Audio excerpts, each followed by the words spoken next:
Olá amigos, estou de volta com o último episódio sobre a transferência dos líderes do primeiro comando da capital. Mas antes, pessoal, gostaria de alertar a todos que esse vídeo é um vídeo onde nós vamos dar a continuidade ao promotor de justiça, ao Dr. Lincoln Gakia, o homem que solicitou a transferência dos líderes do primeiro comando da capital.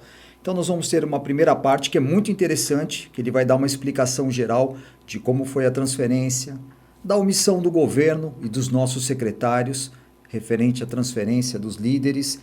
Isso é muito importante para que a gente entenda todo o processo. E um pouco mais no final, irei mostrar a transferência exatamente como aconteceu. Quero agradecer a todos que estão me acompanhando, tá? Que estão aqui ao vivo comigo, por acompanhar o meu canal, por acompanhar os vídeos. Muitos podem pensar que tem alguns trechos repetidos. Sim, essas imagens circularam o mundo, gente, não só no meu canal, como nas emissoras de televisão. Então, alguns trechos vêm uma lembrança que dá a entender que é repetido. Lembrando que essa entrevista com o Dr. Lincoln é uma entrevista inédita, jamais foi dada para qualquer meio de comunicação ou qualquer mídia. Foi uma entrevista única aqui para nós, inclusive um desabafo, onde o Dr. Lincoln colocou a sua vida em risco a partir do momento que ele solicitou a transferência dos líderes do primeiro comando. Então, fica aqui um abraço a todos os policiais civis, militares, GCMs, policiais penais, a todos que atuam na nossa área de segurança pública, aos CACs e os vigilantes.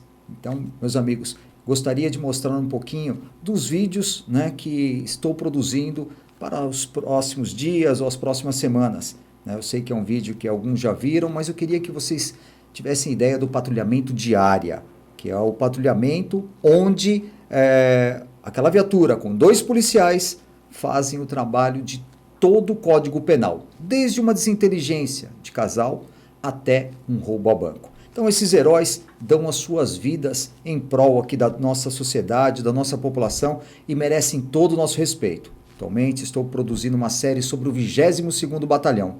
E aqui, em nome do comandante, cumprimento a todos os policiais que fazem parte dessa unidade. E de todas as outras do estado de São Paulo. Vamos ver um pouquinho de como está sendo a produção dos vídeos e a adrenalina, a aventura que a gente tem.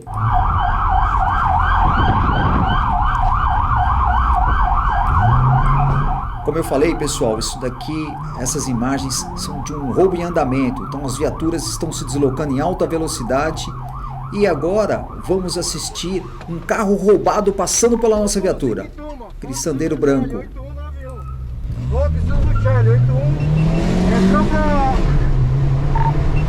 A comunicação de rádio da nossa equipe pedindo apoio, para o criminoso que está fugindo com o carro roubado. Então, por uma grande coincidência, esse indivíduo foi abordado pela nossa equipe 1 hora antes e não tinha nada e cometeu o roubo. E com o peso do colete, com os equipamentos, ficou quase impossível de alcançar. E aqui nós temos a Força Tática, uma equipe, uma unidade muito semelhante à Rota, pessoal.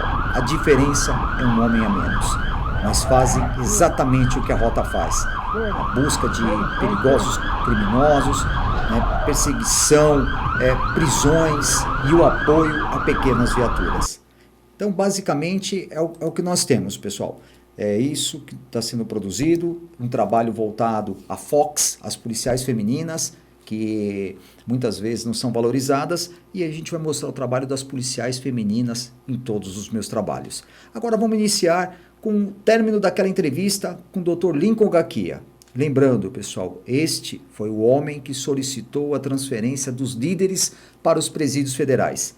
E as informações que ele vai nos passar na entrevista antes de acontecer a transferência são muito relevantes, são muito importantes para que a gente possa entender o que era o plano de fuga, o que ia acontecer, os armamentos que eles iriam utilizar no resgate desses detentos, explosivos. Então é muito bom e muito importante a gente entender antes mesmo de acontecer a transferência. Vamos assistir, pessoal. Veja, claro que eu não posso dar todos os detalhes da maneira como foi descoberto, mas nós trabalhamos, obviamente, através de informações de inteligência, basicamente foram colhidas não só no local, né, na penitenciária 2, mas em outras unidades, também contando com a colaboração de delatores, né, do próprio PCC. Era um plano muito bem estruturado. Na verdade, que a minha equipe atuou, já era o terceiro plano de fuga do Marcola, né? E esse bem mais estruturado. Tivemos outro também que envolveriam helicópteros, né? A imprensa já noticiou, mas eram ações aí que nós acabamos frustrando, né? Eles iriam plotar, eles iriam, na verdade, sequestrar 2 pilotos, pintar o helicóptero como se fosse o Águia, e iam içar alguns líderes, né? Eles iam atacar por terra e içar alguns líderes do interior do pátio, com cestas, né, que estavam acopladas no helicóptero. Esse último plano foi descoberto e ele foi desfeito. O Marcola foi condenado, como eu já mencionei anteriormente, a mais 30 anos de reclusão. É bom que se diga que o Marcola já está quase 30 anos preso, mas a cada crime que ele comete dentro do sistema prisional, então aquele prazo limite de 30 anos para cumprimento da pena, ele é interrompido, né? Então, portanto, ele teria que cumprir esse novo período. Então, a expectativa do Marcola ser posto em liberdade é 0. Né? Ele tem hoje mais de 50 anos de idade e tem 330 anos de pena para cumprir. Então, obviamente, a única solução para um preso dessa periculosidade é tentar o resgate. E o Marcola hoje é um preso milionário às custas do PCC, né? O Marcola, como eu disse, era um ladrão de banco, mas ele está praticamente 30 anos preso, há mais de 25 anos preso. E ele enriqueceu quando ele tomou o poder do PCC. Uma parte da droga que vem da Bolívia, do Peru, enfim, do Paraguai, ia a preço de custo, ou às vezes custo zero, para essa liderança. Portanto, o Marcola e os demais líderes acabaram enriquecendo, né, se tornando mega traficantes, né, de droga, grandes narcotraficantes, justamente por ter esse apoio do PCC. Então o Marcola iria financiar essa fuga. Não só o Marcola, como o Alejandro, que é o irmão do Marcola, o vulgo Marcolinha, né, o Alejandro Erbas Camacho, que também estava na penitenciária 2, que é um preso hoje também, que movimenta milhões aí no narcotráfico, que tem um esquema de lavagem de dinheiro muito bem estruturada no nordeste do país, né? Onde ele inclusive acabou sendo preso. Para terem uma ideia, ele saiu da penitenciária 2, de Pacaembu, da penitenciária do semiaberto, numa saída temporária, alugou um helicóptero até a capital. Da capital ele já tinha um jatinho para levá-lo para o Ceará, para a região de Jericoacoara, onde ele tem várias propriedades, ele tinha até pousada lá, né? E ali ele acabou sendo preso depois. Então eram presos não só o Marcola, como o Marcolinha e outros de alto poder aquisitivo, e eles financiaram uma fuga, se fala em 80 milhões de reais, né? Porque eles não acreditavam mais que integrantes fariam esse resgate, né, a custo da própria vida, apenas por seguir aí a ideologia da organização. Eles perceberam que isso não seria mais possível. Então eles financiaram a fuga. A informação que nós tínhamos que eram 5 equipes de roubo a banco, de roubo a carro forte, né, que foram para a Bolívia fazer um treinamento, inclusive com militares, alguns que vieram da África, né, que eram militares africanos que acabaram lá desertando de lá, e são mercenários hoje a serviço do crime aí, organizado no mundo, peritos em explosivo, em armamento de grosso calibre, e que iria treinar esse pessoal de roubo a carro forte para fazer um resgate dessa liderança na penitenciária 2. Por isso que foi noticiado que teriam aí, o próprio governador chegou a falar numa entrevista, teria um exército estrangeiro, mas não era, na verdade eram ex-militares, que são mercenários, que estavam ali para treinar esses criminosos, né, esses bandos de criminosos foram pagos para isso, seriam pagos, regiamente pagos, para fazer o resgate. Como é que seria feito o resgate? Eles iriam praticamente tomar de assalto a penitenciária 2 de Venceslau. Quem conhece lá sabe que ela fica às margens de uma rodovia, da Raposo Tavares. Ela fica praticamente na divisa do estado, né, muito próximo do estado do Mato Grosso, com o estado de São Paulo, próximo também da divisa do estado do Paraná, portanto com várias rotas de fuga. Então o plano era um plano, inclusive nós tivemos acesso a esse plano. Eles pretendiam explodir a muralha com um explosivo C4, eles iriam posicionar ali veículos, caminhonetes blindadas, com dezenas de metralhadoras .50 para atirar em direção aos guardas da muralha, enquanto eles iriam explodir a muralha e tomar essa penitenciária de assalto e libertar os presos que estavam ali. Na verdade, era para libertar esses 15 presos, que foi pedido a remoção, né, mais os 7 que já estavam no RDD em Bernardes, e eles iriam ali, na verdade, eles iriam entregar para os demais detentos aí pistolas e fuzis, para que cada um tomasse o seu rumo e espalhasse o caos na região. Paralelo a isso, caminhões, né, que seriam colocados na rodovia para fechar a rodovia, eles pretendiam fechar o acesso tanto do batalhão de polícia, do 42º em Venceslau, também atravessando caminhões e se postando ali atiradores para impedir que os policiais saíssem do quartel.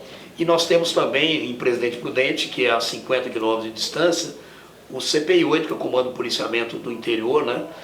De onde teria a maior quantidade de policiais, eles também iriam sitiar esse comando, como foi feito já em Araçatuba, num roubo à empresa de valores lá. Eles conseguiram fazer essa modalidade, sitiaram o Comando de Policiamento do Interior, cortaram a comunicação telefônica e de internet do comando, e iriam também, já tinha isso desenhado no plano deles, eles iriam também neutralizar as 2 aeronaves Águias que estavam lá no apoio, né,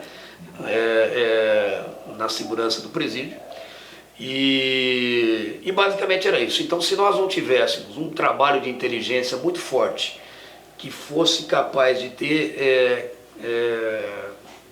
conseguido descobrir, né, esse planejamento a tempo, certamente esse plano seria realizado. Nós teríamos ali, por certo, dezenas de mortos, né, de policiais, agentes penitenciários e até além da população, né, que o presídio praticamente é encravado no município de Presidente Venceslau, muito próximo da cidade.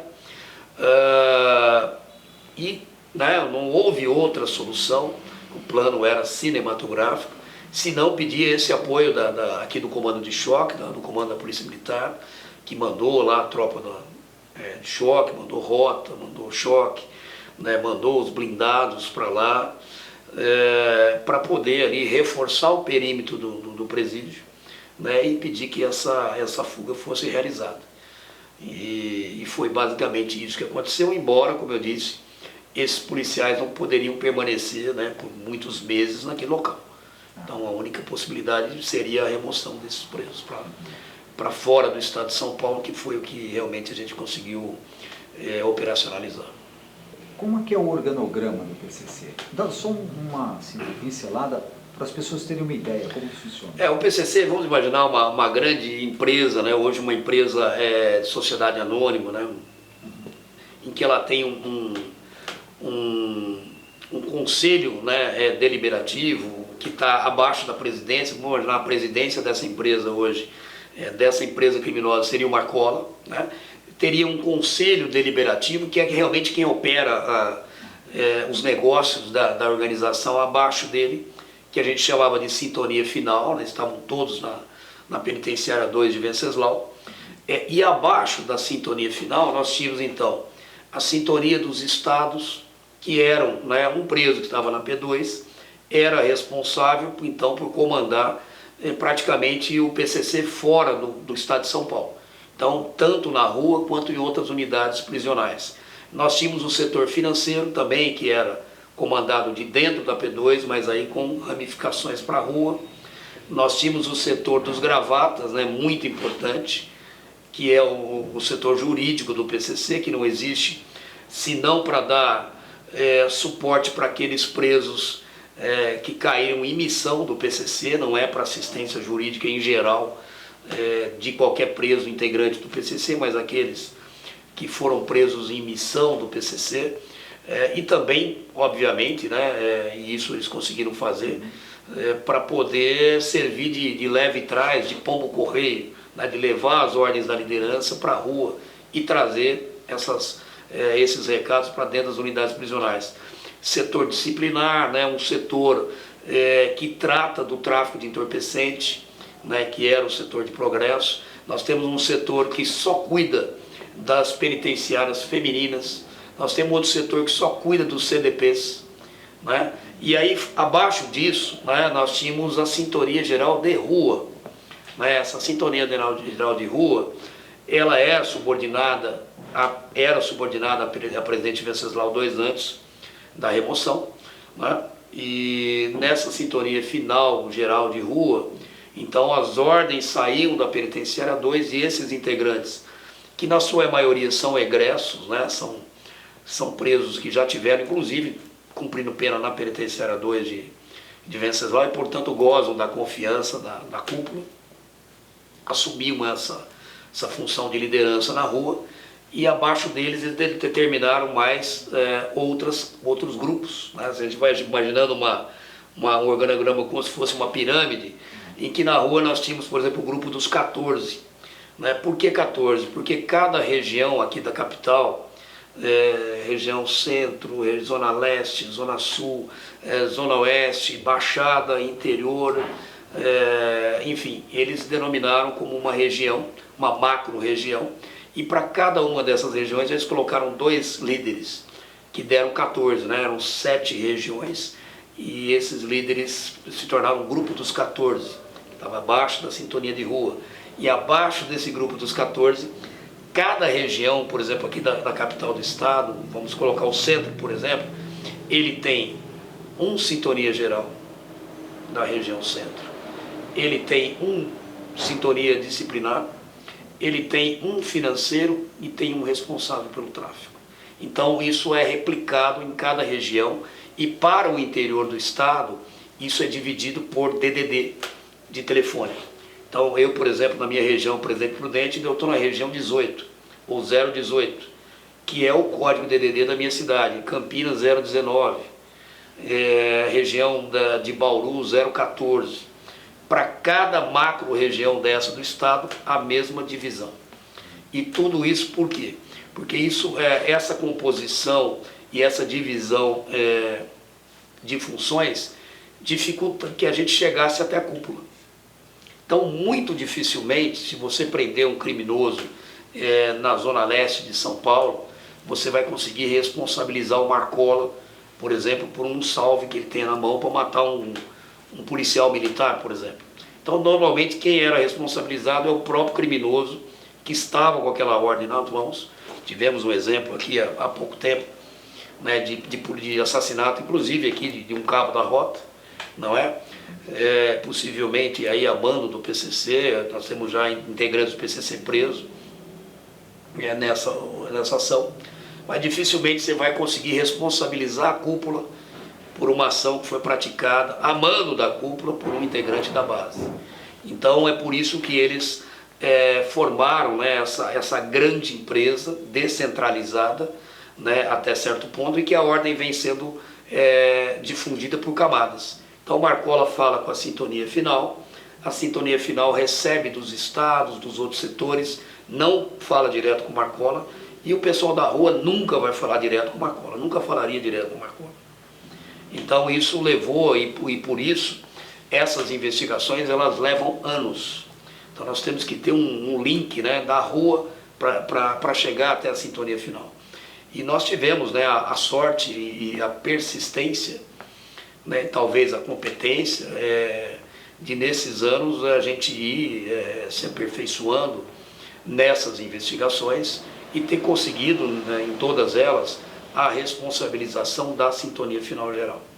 Então todos eles aí da Sintonia Final Geral foram condenados, tanto na Operação Etos, né, dos advogados, a 30 anos de reclusão cada um deles. Depois tivemos a Operação Echelon, né, que é uma operação conduzida por mim em conjunto com a Polícia Civil da minha região, que atingiu o PCC em 14 estados, mas que nós conseguimos também, aí, graças a essa operação, a internação no RDD de 7 líderes e depois a remoção junto com os 15 que seriam resgatados, que deram 22, né?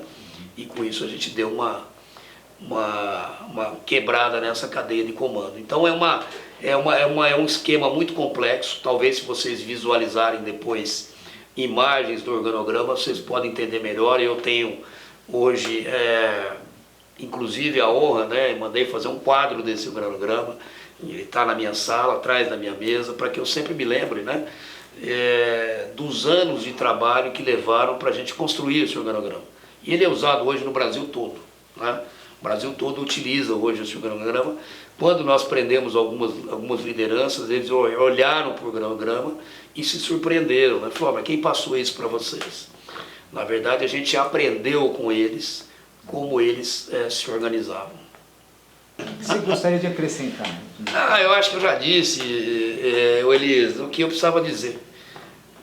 Eu, na verdade, se vai verificar que eu não dei entrevista depois das emoções, embora eu tenha ficado engasgado, porque não foi o Moro o responsável pelas emoções, ganhou até medalha aqui do governador, não foi o governador Dória. Como eu disse, tenho respeito por essas autoridades, mas eles não moveram uma linha sequer para que essa remoção fosse feita. Quem fez e experimentou ouros até hoje fui eu. Então, enquanto eles apareceram aí nos programas de televisão, fizeram plataformas políticas, né, dessa remoção, eu continuo trabalhando. E hoje, a verdade o tempo acaba esclarecendo as coisas. Então, o pedido foi feito por nós, não houve derramamento de sangue aqui no estado de São Paulo, como se imaginava, né, que isso era um absurdo, que teriam ataques. Acho que o Estado não pode se curvar, né, a esses criminosos.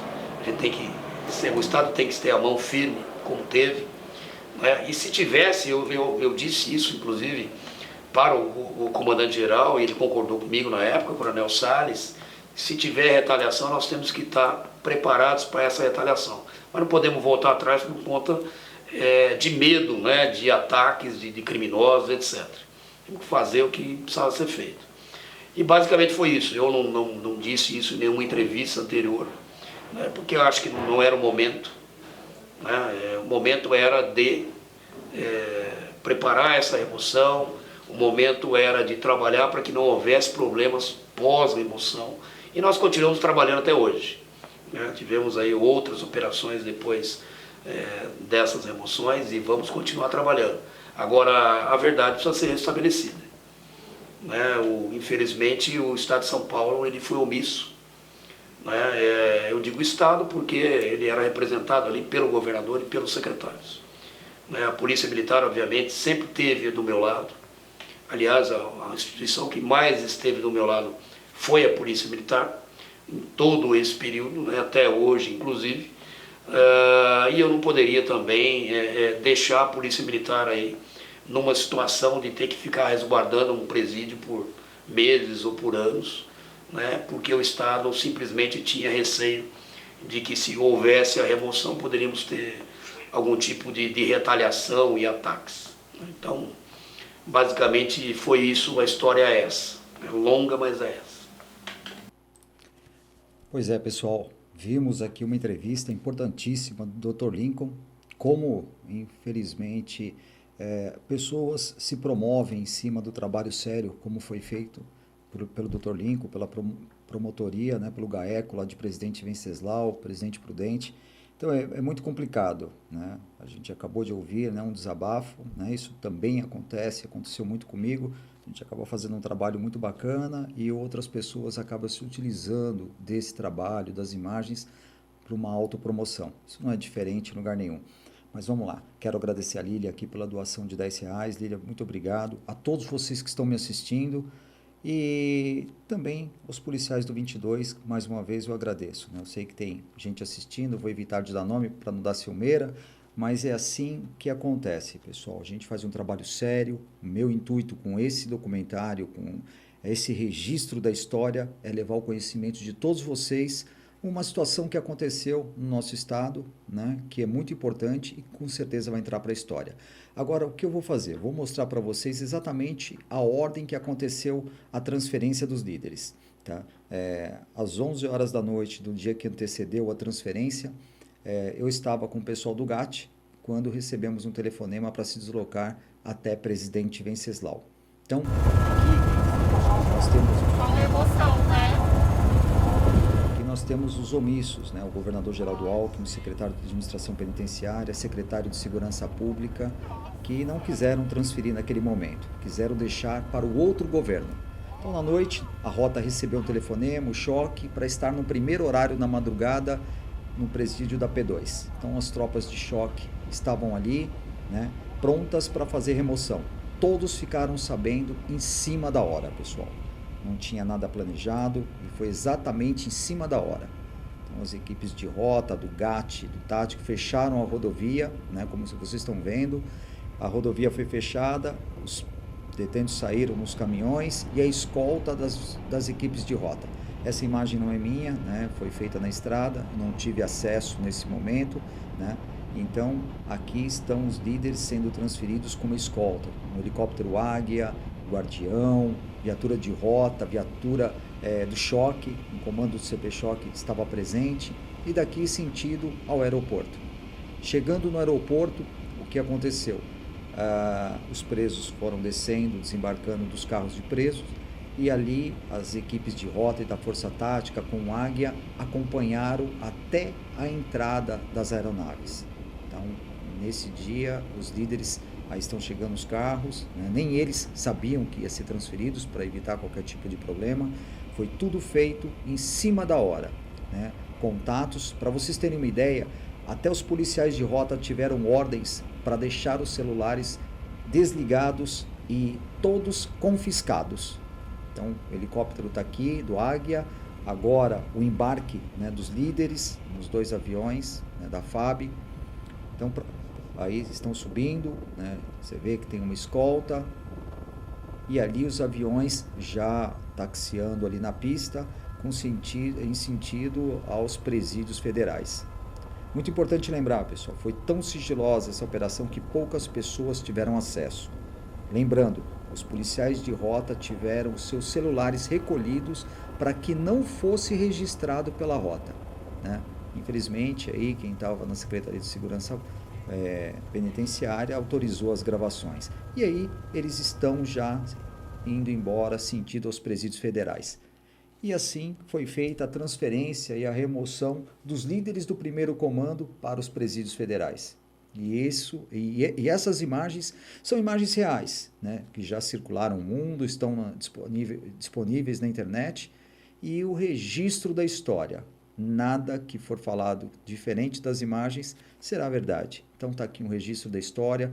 Tenho certeza que servirá como fonte de pesquisa e um material de estudo, claro, né, para jovens, para pessoas que querem conhecer um pouquinho da história da nossa segurança, a história desse promotor que solicitou a transferência dos líderes da facção para os presídios federais, e um documento verdade, né, pessoal? Quero aqui mais uma vez agradecer a todos os policiais, todos que atuam na área de segurança pública e principalmente aos meus seguidores. Como disse, né, é um canal que tem conteúdo policial não só de uma unidade, mas de todas as unidades das nossas forças de segurança, seja ela civil, militar, guardas, o pessoal da ROMU, e em breve estarei trazendo outros documentários. E não deixem, pessoal, de seguir aqui o meu canal, o meu Instagram oficial, Diretor Elia Júnior, e todos os dias posto conteúdo sobre as nossas forças de segurança. Não passa um dia sem que a gente tenha um documentário, uma entrevista ou imagens de patrulhamento e tudo que é importante para você que gosta da nossa área, que é a área de segurança pública. Aqui deixo os parabéns mais uma vez a todos que fizeram provas ontem, né? Ontem estive lá na Faculdade São Judas, cumprimentando e desejando sorte a todos que fizeram a prova para ingressar na nossa Polícia Militar. Logo divulgarei aqui no meu canal também os outros editais para as guardas civis, Polícia Técnico-Científica, Polícia Civil e outras, tá bom? Meus amigos, muito obrigado por acompanhar. Fico aqui desejando boa noite, uma excelente semana a todos, apesar que amanhã estarei aqui de novo com vocês mostrando mais trabalhos, tá bom? Pessoal, se puderem, me siga lá no Instagram, Diretor Elias Júnior Oficial, tá bom? Um grande abraço, meus amigos. Fiquem com Deus. Obrigado.